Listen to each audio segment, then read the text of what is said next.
Bilo mi je žao Gordana Lauca u trenutku kada su ga pokušali ovi kvazi partizančići izbaciti iz ovog nekog znanstvenog vijeća. Naime, nikako im nije odgovaralo ono što je on govorio, oni su htjeli histeriju, staljinizam, a neki od njih su u svojim institutima proizvodili cjepiva za farmaceutske kuće, pa su silom htjeli da mrtvi leže u Hrvatskoj po cestama, ne bili uveli cijepljenje pa da oni mogu obrnuti milijarde. A kad su te milijarde obrnuli, onda su ušutjeli, više im korona nije problem u životu. No međutim, Lauc je sad dao neke izjave koje su u najmanju ruku opake i tu napadi na njega nisu bez osnove. Ok, ovo što govori da nema potrebe da se djeca cijepe, mladi cijepe, da oni razvijaju slabiji oblik bolesti, ajde de to. No međutim, u jednom trenutku on kaže da se trebaju cijepiti oni koji su teško bolesni. Što znači da recimo ja koji nisam mladac, a imam u ovom trenutku ludu sreću, udarit ću o drvo, da nemam nekakvih ozbiljnih bolesti, usporedbi s nekim drugim koji ima, a imam ljudi koje znam moje godište, i sa šećerom, i sa tlakom, i sa plućima, dakle oni bi se po tome trebali cijepiti.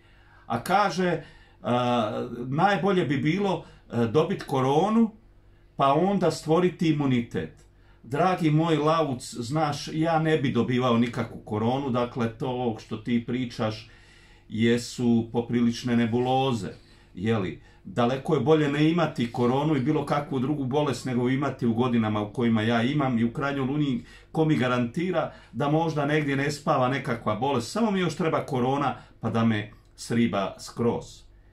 Osim toga, on je počeo iznositi teze da delta soj jednostavno oni koji su se cijepili bez obzira na to mogu oboljeti od delta soja i da taj delta soj je toliko jak, jer kad se ti cijepiš, kaže, imun si na sve drugo, ali delta soj onda postaje dominantan kod tebe i toliko je jak da te počne ugrožavati.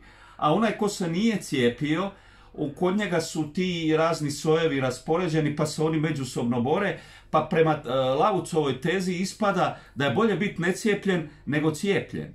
On te teze negira, ali molim te lijepo, Lauc, jedino ako ja nisam misaono podkapacitiran, ali ja sam doslovce shvatio da ti u ovom trenutku glumiš lutku antivakserićima i zapravo zazivaš nekakvu situaciju u kojoj ne treba cijepljenje.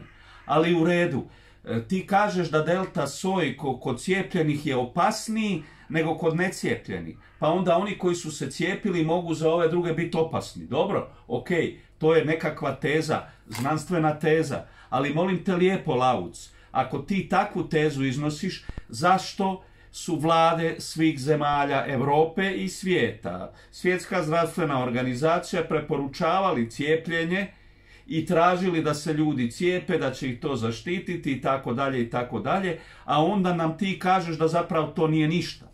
Znači li to da svi ti vladari svijeta trebaju odgovarati za veleizdaju, jer su nas bez veze nagovarali da mi ovo, da mi ono, ucjenjivali, donosili nekakve odluke na osnovi kojih će oni koji se ne cijepe zapravo snositi kojekakve sankcije, a sve to nije bilo potrebno.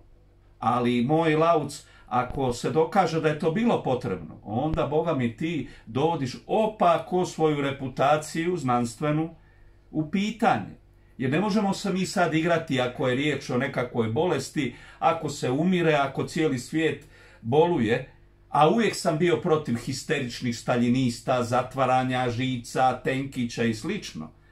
Ali ne možemo ni sad reći ono da se nećemo protiv te pandemije boriti bilo čim, pa i cjepivima.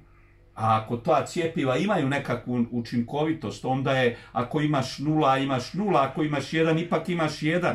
Pa ako i 1% ili 50% ta cjepiva pridonose nečem, nije li to opet bolje nego da se stalno igramo antivakserića, pričamo da su cjepiva rađena od mrtvih štakora i svaki put kad neko ima nekakve nuspojave, vičemo, evo dokaza, nema nikakvog dokaza. Šta je dokaz? Jel dokaz to da sam ja prije 10 godina izgubio dvojicu kolega koji su imali 47 godina? Ljudi, nažalost, umiru.